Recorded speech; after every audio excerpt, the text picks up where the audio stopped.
Hello friends, मैं हूं Sukanya the baby mommy से। मैं फिर से लेकर के आई हूं आप लोगों के लिए इस बार का न्यू टॉपिक जो है बेबी टीथिंग से रिलेटेड। बेबी टीथिंग का पूरा प्रोसेस कैसे होता है और साथ ही ये भी बताऊंगी कि बेबी में जब दांत आने शुरू हो जाते हैं तो उसके क्या क्या सिम्टम्स होते हैं। तो आइए इन सभी चीजों के बारे में बात करते हैं और आज का वीडियो शुरू करते हैं। हमारे सारे वीडियोस देखने के लिए सब्सक्राइब बटन पर क्लिक करें और बेल आइकन पर क्लिक करें ताकि आपको हमारे वीडियोस के लेटेस्ट नोटिफिकेशन मिलते रहें। फ्रेंड्स, जब बेबीज के दांत आने शुरू हो जाते हैं तो पेरेंट्स के लिए बहुत एक्साइटेड होता है और पेरेंट्स बहुत ज्यादा खुश हो जाते हैं। लेकिन बेबीज के लिए बहुत डिफिकल्ट टाइम होता है क्योंकि उन्हें बहुत ज्यादा दर्द होता है, उस टाइम बहुत पीड़ा होती है।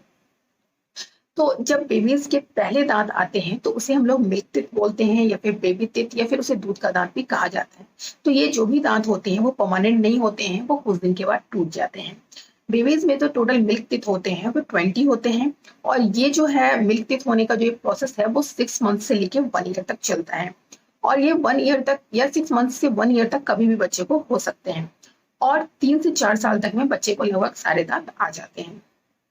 जब बच्चे के दांत आने वाले होते हैं तो बच्चे में बहुत सारे सिम्टम्स आपको देखने को मिलेंगे। जो पहला सिम्टम है वो ये है मसूड़ों का लाल होना। मसूड़ों के आसपास सूजन हो जाएगा या फिर मसूड़े लाल हो जाएंगे, तो ये भी दांत होने का सिम्टम है। दूसरा सिम्टम होता है कि बच्चे अपने कान मरोड़ने लगते हैं क्योंकि उनके मसूड़े में बहुत ज्यादा जब दर्द होने लगता है तो अपने कान को मरोड़ने से, उनको रब करने से उनको थोड़ी रिलीफ मिलती है। तो ये दूसरा सिम्टम है। तीसरा सिम्टम ये है कि बच्चे में जो है मतलब कोई भी चीज वो कुतरना चाहेंगे, आप उन्हें कोई भी चीज दीजिए तो वो मुंह में ले लेंगे या फिर किसी भी चीज को उठाकर अपने मुंह में डाल लेते हैं।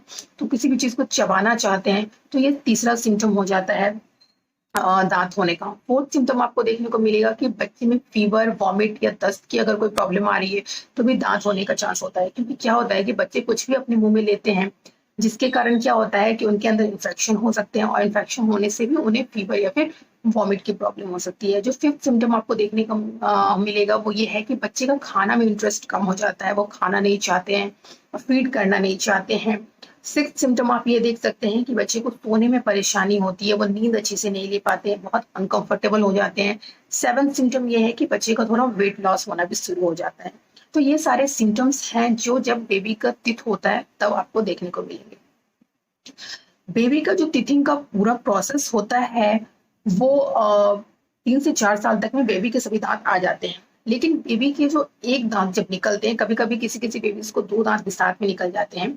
तो बेबी का जब एक दांत निकलता है तो ये पूरा साइकिल लगभग 1 दिन से लेकर के 7 डेज तक चलता है, किसी किसी बेबीज के लिए 10 डेज तक भी चलता है।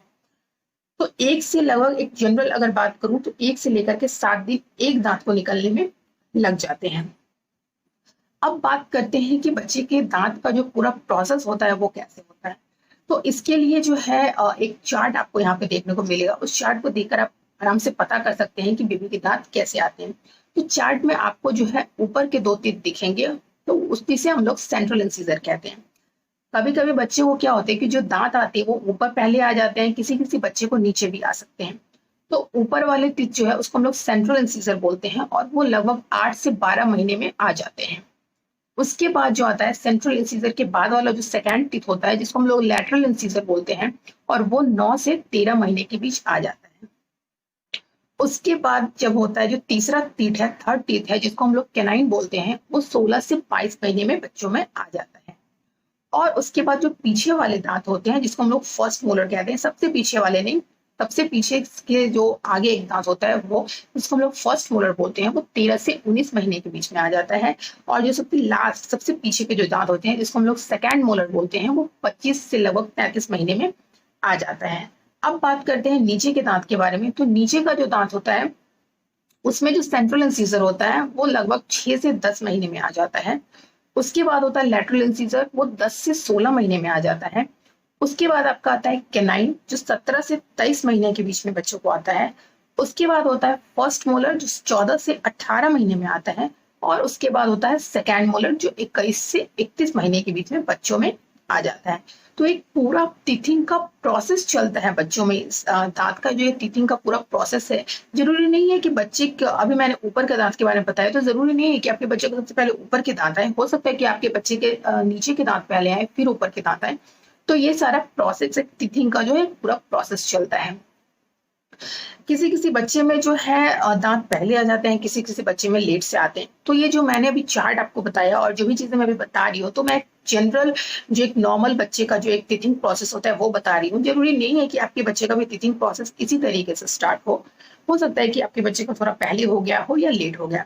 जनरली 10 से 11 महीने के बीच बच्चे को जो है टीथिंग प्रोसेस बच्चे का स्टार्ट हो जाता है। लेकिन अगर आपके बच्चे का टीथिंग प्रोसेस स्टार्ट नहीं हुआ है तो इसमें घबराने वाली बात नहीं है, हो सकता है कि उसे थोड़ा लेट से स्टार्ट हो। लेकिन इसके लिए आप एक बार डॉक्टर से कंफर्मेशन ले लें, उनसे बात कर लें कि आपके बच्चे में टीथिंग नहीं होने का क्या रीजन है, कहीं उसके बॉडी में किसी चीज की डिफिशियंसी तो नहीं है। तो ये सारी चीजें कंफर्म कर ले अपने डॉक्टर से, फिर वो जैसा बताएंगे उनके गाइडलाइन को फॉलो करें। तो अगर आपको मेरी वीडियो पसंद आई है तो प्लीज मेरे चैनल को लाइक, कमेंट और सब्सक्राइब जरूर करिएगा। Thank you.